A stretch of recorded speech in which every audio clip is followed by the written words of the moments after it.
Hello, I'm Savannah Page, and today I'll be presenting on SpongeBob SquarePants and the related Williams-Barron syndrome. Alright, so what is Williams syndrome? It is a rare genetic developmental disorder, and it can affect anyone, any culture. It's in every race as well, and it occurs in 1 in every 10,000 to 20,000 births. And it is not typically genetic. However, there are some cases where it is genetically inherited. However, most of the cases are due to a sporadic deletion of genes on chromosome 7 at conception, and SpongeBob SquarePants display signs of Williams syndrome as well. And right here is a child with Williams syndrome, and SpongeBob looks nothing like him, but SpongeBob also has Williams syndrome as well. So what are the physical symptoms that come along with Williams syndrome? The most noticeable ones are disformed facial features, which include small head and chin, full cheeks, a broad forehead and nose, prominent ears, gap teeth, and all of this combined gives an overall look as having an elvish type of appearance. And along with physical symptoms are also related health conditions that go along as well. And one of the most fatal ones is supravalvular aortic stenosis, which is narrowing of the blood vessels right around the heart. So then this can cause heart failure, cardiac arrest, and other heart arrhythmias as well.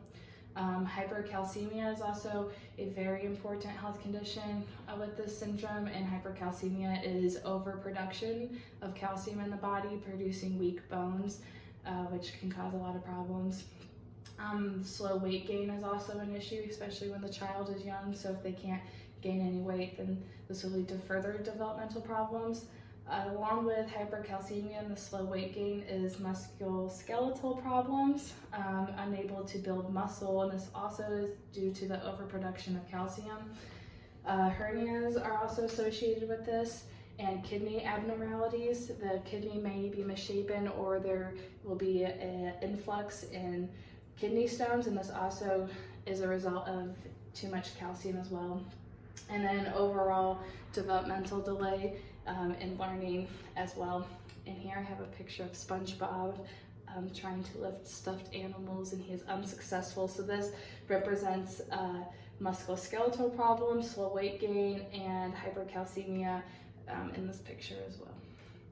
And so some personality traits that go along with people that have Williams: they tend to be excessively social and very outgoing and friendly, and they use expressive language skills, and they like talk with their hands a lot and just make very big movements. They're very empathetic and caring towards their friends and people that they know, and they also are socially unaware, so they don't pick up some social cues that we might pick up, such as when somebody's making fun of you. And these individuals also tend to be very anxious, and this anxiety can come from having a lot of phobias as well. So all this kind of ties into a more anxious individual.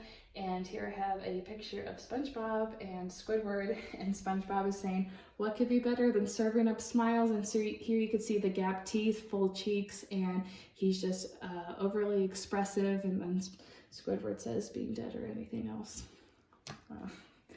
So genetically, how does this happen? I have a picture here of a normal 7 chromosome, and then here's the area where the genes will be deleted in Williams syndrome. So when the genes are deleted, you obviously have a smaller chromosome, and the loss of genes can impact an individual in a variety of ways. So what happens, like I said before, there's a sporadic deletion of genes in the WBSCR region, which is right here, or the 7q11.23, and they also have named this the Williams syndrome region as well. And so when this deletion occurs, you can lose 21 to 26 genes out of 900 to 1,000. While that might not seem a lot, that might not seem like a lot of genes. Each gene is specific to a protein that codes for a different function in the body. So even just losing one gene can make a big impact on your developmental progress. And as most disorders, there's a spectrum with Williams syndrome as well. So some individuals that only lose 1 or 2 genes won't be as affected as individuals that can lose the full 26 genes. So like I said, each gene codes for a different protein, and genetic testing can be done to see if these genes are present or not in the individual, and that's how they determine if somebody has Williams before they're even born. So that certain genes lost, there's, like I said, can be 26, but here I have 5 that are most associated and most common with this disorder. So we have CLIP2, ELN, GTF2I, GTFTIRD1, LMIK1, and some functions. ELN is the most commonly deleted gene, and it's associated with connective tissue abnormalities and heart problems. So this ties in with the SVAS for short, the aortic disorder, and skeletal issues as well. If this ELN gene is missing, then they're unable to build muscle. So when they're actually doing genetic testing, they specifically look for the ELN gene as well to see if that's present or not. And LMIK1 is associated with visual spatial problems. So with the loss of this gene, individuals are unable to perform higher thinking tasks. And GTF2IRD1 is associated with the distinct facial features. And there's so many other genes involved as well, but here are the 5 genes that we know the most about.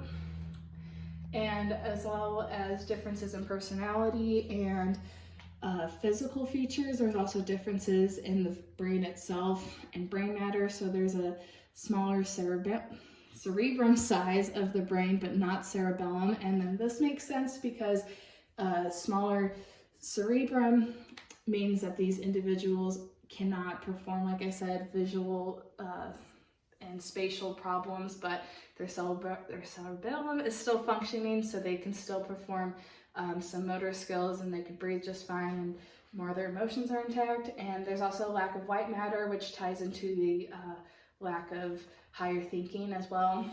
There's also a misshapen central sulcus, and then this also can impact the personality traits, as if the central sulcus is misformed, then other regions of the brain are misformed as well. And there's also a close to equal size of the planium temporale on both hemispheres, and this is the region for interpreting music and language.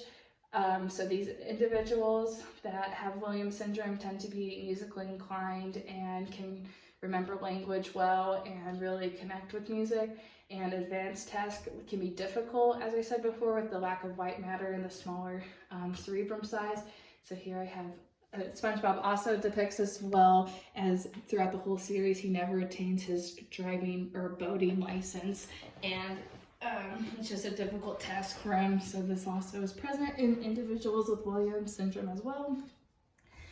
So some psychological impacts, like I said before, phobias are very present in people with Williams, and this also leads to anxiety, and anxiety is usually the most observable psychological impact. And there's also can be a lack of certain social experiences due to the social unawareness that these people have. And then here I have a great photo from the Williams Syndrome Foundation, and it just like points out how these individuals get anxious. They get anxious, they may walk a little different, they're oversensitive to certain sounds, and then when they get oversensitive, they might have a meltdown, and just really all these things tie into having a lot of anxiety.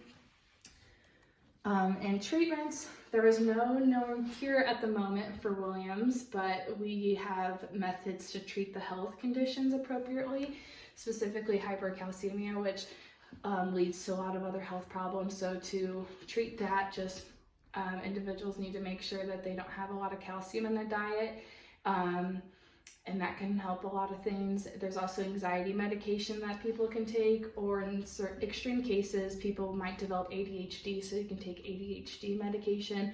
But the most effective therapy or treatment for Williams is music therapy. As I said, they're really musically inclined with their with the size of the planium temporale.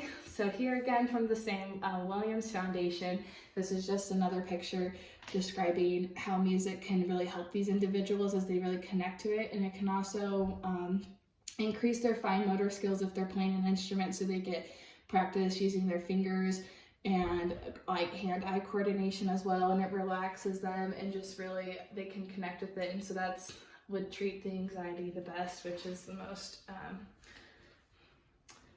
problem that people have with Williams. And so why SpongeBob? Why do we use SpongeBob to depict Williams syndrome? And well, it's important to create a lovable character despite some flaws, and I think especially in the United States, everybody knows who SpongeBob SquarePants is and everybody loves him. And it's a strategy to bring attention to the syndrome in a positive way. And this also is a good example of how someone with Williams can live a full life, as SpongeBob has a lot of friends and he can hold a job. And people with Williams, like, they can still be a contributing person to society. A lot of these people work with elderly or just other therapy type environments, as they are really empathetic and caring. And overall, SpongeBob is just such a happy character and can really teach us a lesson on how to live life. And there are my references. And that is all I have for today. Thank you.